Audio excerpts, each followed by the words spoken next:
Bonjour à toutes et bonjour à tous, vous êtes nombreux à me l'avoir réclamé ces derniers jours. La voici, la vidéo de mon bilan de lecture du mois de juin 2022. Alors vous allez voir, le mois de juin a été un peu chargé pour moi, donc il y a eu moins de lectures que d'habitude, mais du coup ça va me permettre de passer un peu plus de temps sur chaque livre que je vais vous présenter. Donc je vais vous présenter les livres que j'ai lus donc, dans ce mois de juin, et puis du coup en fin de vidéo ça va me permettre de vous parler un petit peu des livres que je lis actuellement ou dont j'ai le projet de lire en tout cas cette semaine.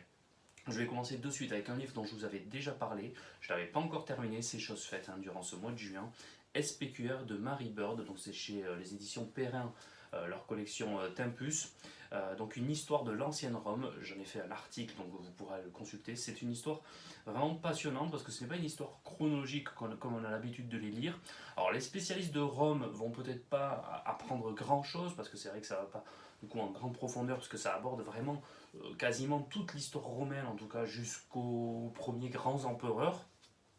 Mais moi, ça m'a passionné parce que ça m'a permis de bien comprendre le contexte, notamment de la fin de la République romaine, donc de la guerre civile entre César et Pompée. Ça m'a permis de bien comprendre le regard qu'avaient les Romains eux-mêmes de leurs origines, de leur fondation, de leur propre histoire, la façon dont parfois ils jouaient un petit peu avec l'histoire lorsque ça pouvait les arranger, ou d'autres lorsque ça les arrangeait pas forcément. Donc c'est très intéressant, non seulement pour l'histoire elle-même de Rome qui est abordée, en plus pas de façon chronologique, donc de façon assez dynamique avec des références à l'art, des références au cinéma, des références à la littérature, donc ça c'est passionnant. Et puis, pas seulement pour l'histoire de Rome, comme je disais, mais également pour la manière dont les Romains percevaient leur propre histoire. Donc c'est également une histoire de l'histoire, et ça, une histoire de la manière de raconter l'histoire, ça j'ai trouvé ça passionnant pour moi qui suis passionné, qui ne suis pas historien, donc je pense que les historiens doivent être encore plus passionnés de ce travail sur les sources qu'a opéré Mary Bird. Mais moi ça m'a également vraiment beaucoup intéressé. Donc je vous le conseille vraiment, si vous êtes intéressé par l'histoire romaine, si vous y connaissez un petit peu, mais que vous n'en êtes pas spécialiste comme moi, je ne le suis pas. Donc si vous êtes vraiment intéressé et que vous n'êtes pas un grand spécialiste et que vous voulez en un ouvrage, alors il est assez volumineux, il fait à peu près 700 pages, mais en un ouvrage bien embrasser toute l'histoire de Rome, je vous le conseille vraiment, un SPQR de Mary Bird.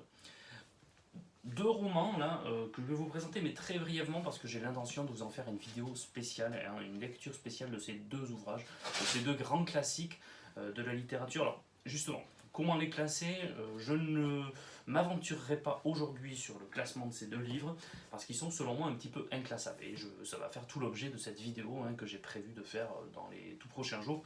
Rassurez-vous. Donc tout d'abord Dan Simmons, L'échiquier du mal, là aussi je vous en avais déjà lu et puis alors celui-là vous voyez c'est vraiment un immense livre de près de 1200 pages, donc ça explique aussi pourquoi il y a eu moins de lecture sur votre parce qu'il y a été un livre assez volumineux entre celui de Mary Bird et celui donc de Dan Simmons, L'échiquier du mal, qui raconte donc l'histoire qu'il y aurait des gens qui auraient une sorte de talent. Ils appellent ça le talent, mais une sorte de talent maléfique qui fait qu'ils auraient la capacité de manipuler les gens, de rentrer dans l'âme, dans l'esprit des gens pour en faire un petit peu leur marionnette. Et puis des individus ainsi s'amuseraient une sorte de partie d'échecs géante sur des décennies à faire le mal, à jouer avec l'humanité, à montrer tout le côté sombre de l'humanité à travers leur jeu. Donc c'est un livre passionnant, parfois difficile à lire parce que parfois c'est assez insoutenable, mais vraiment j'ai beaucoup aimé le lire et puis je vous en fournirai donc une analyse plus profonde dans la vidéo que je compte faire justement d'une lecture parallèle avec Lovecraft. Donc Lovecraft également un grand auteur de l'horreur, de la fantasy, du fantastique, de la science-fiction. Là aussi, on ne sait pas trop le classer, donc j'y reviendrai, moi, ma lecture à moi dans cette vidéo. Donc là, c'est les éditions, j'avais oublié de présenter les éditions, là c'est les éditions Pocket Imaginaire, qui a réédité, et de manière superbe, je trouve, cette édition de L'échiquier du mal.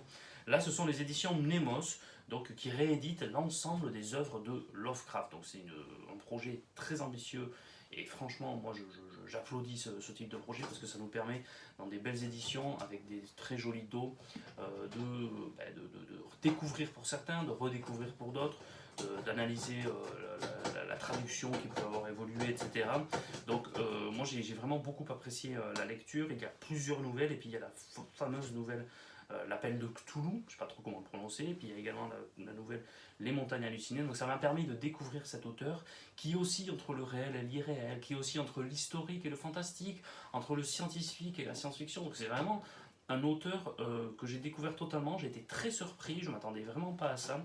Et là aussi, je vous en ferai une analyse plus poussée dans ma vidéo de lecture parallèle avec Dan Simmons, donc je ne m'aventurerai pas davantage dans cette vidéo sur l'analyse de Lovecraft, mais je vous le conseille, hein, si vous ne l'avez jamais lu, c'est une expérience de lecture à faire au moins une fois dans sa vie, donc si vous ne l'avez pas encore lu, allez-y, foncez, c'est chez Nemos, et c'est le tome 2, là, ça peut se lire dans n'importe quel ordre. Un roman, là encore, de Pauline Clavière qui s'appelle Les Paradis Gagnés. C'est aux éditions Grasset. Donc là aussi, j'en ai fait un article sur mon blog. Donc si vous voulez une analyse plus poussée, je vous invite à aller le visiter, à aller le lire, mon blog. Je vous mettrai le lien, hein, comme d'habitude, dans la description de cette vidéo. J'ai beaucoup aimé ce roman. Voilà. Là, c'est vraiment une très belle surprise. J'avais pas lu le premier livre de Pauline Clavière qui en réalité se passe avant Les Paradis Gagnés, qui s'appelle Laissez-nous la nuit. Et je me suis dit, finalement, peu importe. Voilà, je vais quand même le lire. Et puis ça me permet de découvrir les personnages au moment où je les découvre, au moment où je les rencontre.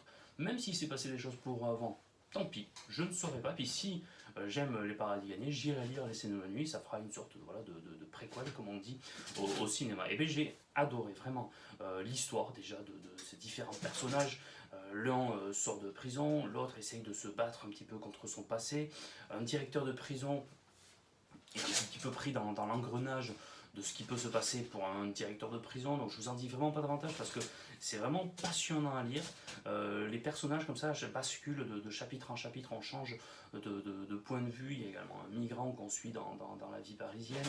Il y a également une enquête parlementaire qui est en cours sur le traitement des prisons, donc c'est à la fois un roman qui se concentre sur ces personnages, mais à la fois un roman très sociétal, que ce soit sur la vie dans les prisons, sur la vie d'un directeur de prison, ça c'est vraiment passionnant, hein, ce point de vue, sur le migrant qui se promène dans Paris, sur ce qui peut se passer dans Paris, sur la manière de reconstruire sa vie après des épreuves très difficiles qu'on traverse.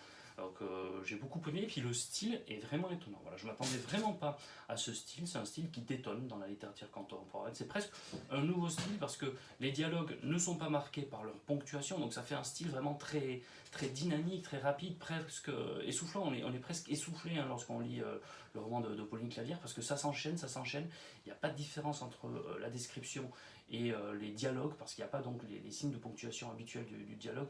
Donc ça fait vraiment un style entre Fred Vargas, un petit peu de Céline et puis les BD comme je disais de Jacques Tardy pour l'ambiance parisienne. C'est vraiment, rien que pour le style, je vous invite à aller le lire.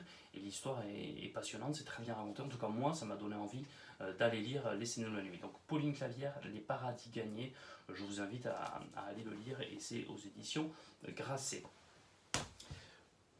On passe maintenant aux ouvrages historiques, enfin, à l'ouvrage historique, parce qu'en réalité, c'est le seul que j'ai lu durant avec l'histoire de l'ancienne Rome, mais c'est l'autre que j'ai lu. Là, c'est une réédition par les éditions des Belles Lettres, donc une très belle maison d'édition, de Fernand Braudel, Les Mémoires de la Méditerranée. Donc, à pas confondre avec ses ouvrages classiques sur la Méditerranée qu'il a écrit sur les 16e siècle, il me semble, c'est plus un spécialiste du 15e, 16e siècle, Fernand Braudel. Là, il a relevé un défi pour un ouvrage collectif, je crois, c'était d'écrire une histoire de la Méditerranée depuis les origines, c'est-à-dire depuis la préhistoire. Une époque dont il n'est pas spécialiste. Il a relevé le défi et je trouve ça fantastique. C'est à peu près de la préhistoire jusqu'à l'Empire romain, pour être à peu près approximatif. Et c'est passionnant. Voilà, Fernand Braudel, on suit du coup les recherches, on suit l'analyse d'un historien qui n'est pas spécialisé dans une période, qui a fait des recherches de passionnés et qui a essayé de nous le retranscrire. Et du coup, c'est super bien parce que c'est un auteur qui n'est pas spécialiste donc, dans cette époque, ça fait 3 fois que je dis, donc vous l'aurez compris, désolé. Mais ce que je veux dire, c'est que on sent qu'il a envie, à la fois pour lui-même et pour le lecteur, d'être clair. D'être pédagogique et de ne pas noyer le lecteur dans des détails inutiles. Et c'est ce que j'ai beaucoup apprécié dans cet ouvrage. Alors l'article n'est pas encore en ligne, mais il va très bientôt sortir. Mais en tout cas, j'ai beaucoup aimé Les Mémoires de la Méditerranée de Fernand Brodel. Donc voilà pour les lectures de ce mois. Vous voyez, elles sont assez peu nombreuses par rapport à ce que je peux lire d'habitude, mais voilà, ça s'explique par diverses choses et surtout par le volume important de certains ouvrages. Même celui de Fernand Brodel est assez important, et puis surtout voilà, Dan Simmons, L'échiquier du mal, qui fait plus de 1200 pages et qui est assez important à lire. Donc, je vais passer maintenant à un petit peu, je vais vous présenter très brièvement les lectures en cours et qui feront donc l'objet, qui seront dans la vidéo du bilan du mois de juillet 2022. Si vous avez bien suivi, je sais que vous aurez parfaitement suivi. Donc il y a d'abord Gabriel García Márquez, 100 ans de solitude, un classique aux éditions Point, que j'avais encore jamais lu. J'y remédie actuellement sur mon compte Twitter. Vous pouvez voir jour après jour les lectures de mes chapitres et les sensations, les impressions que j'en ai au fur et à mesure. Un livre que je lis donc en anglais. J'avais déjà lu la série plusieurs fois en français lorsque j'étais jeune, puis lorsque j'étais moins jeune, et là j'ai décidé de la relire en anglais.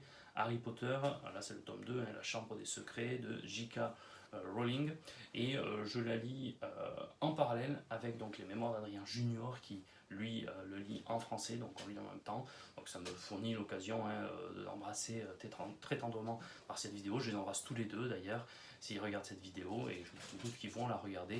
Donc voilà, Harry Potter et La Chambre des Secrets qu'on lit actuellement avec les Mémoires d'Adrien Junior, que vous connaissez très bien si vous suivez mon compte Twitter. Jacques de Saint-Victor, Via Appia, donc voyage sur cette fameuse Via Appia, sur cette fameuse route antique romaine qui lui il a décidé de la faire à pied et de l'explorer. J'en suis qu'au tout début, mais le style est vraiment superbe et pour l'instant j'aime beaucoup.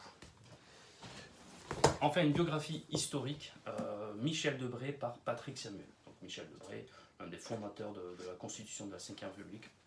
Voilà. Personnage peu connu peut-être, en tout cas pour les contemporains. Donc, personnage que je découvre, c'est aux éditions Perrin, parce que Via Appia était aux éditions Équateur. 2 mangas pour terminer, des séries que je lis actuellement, donc que j'ai pas terminé, mais que j'apprécie parmi tous les mangas que je lis actuellement. J'avais envie de faire un petit focus sur ces 2 séries. Donc d'abord Berserk, dont je vous ai déjà parlé, j'en suis au tome 8. Et pour l'instant, j'aime beaucoup. Donc vous savez que je l'avais déjà dit, par 2 fois j'avais essayé de lire Berserk, par 2 fois je m'étais arrêté à peu près aux alentours du tome 10. Donc là j'approche du moment fatidique qui fait que j'arrête à chaque fois. Donc on va voir si à ce moment-là, encore une fois, je vais arrêter ou pas. Ça va être tout le suspense personnel, hein. C'est pas non plus un enjeu extraordinaire, je sais bien. Et puis enfin Beastars, donc le volume 10. Hein. Là je vous montre le volume 10, mais j'en suis arrêté au volume 8 à peu près, que j'ai l'empreinte à la médiathèque, et c'est génial. Voilà, si vous voulez lire un manga, lisez Beastars. C'est pas pour les enfants, hein. C'est un petit peu comme La Ferme des Animaux. C'est pas parce qu'il y a des animaux que c'est très enfantin. Ce sont des thématiques vraiment adultes, sociologiques, philosophiques même. Honnêtement, romans, essais, manga, bande dessinée confondue, j'ai rarement lu quelque chose d'aussi profond, d'aussi pertinent et d'aussi passionnant sur l'inné et l'acquis, sur la nature et la culture. Donc franchement, Beastars, c'est aux éditions Kiyun. Félicitations pour cet ouvrage, j'adore. Voilà. Franchement, c'est un immense coup de cœur. Lisez Beastars, c'est génial. Voilà. J'en ai terminé donc avec ce bilan lecture du mois de juin 2022. J'espère que ça vous a plu. N'hésitez pas à aimer la vidéo, à la commenter, à la partager. C'est encore mieux lorsqu'on peut parler de littérature ensemble une fois que vous aurez vu la vidéo. Donc prenez soin de vous, lisez les livres et à très bientôt. Au revoir.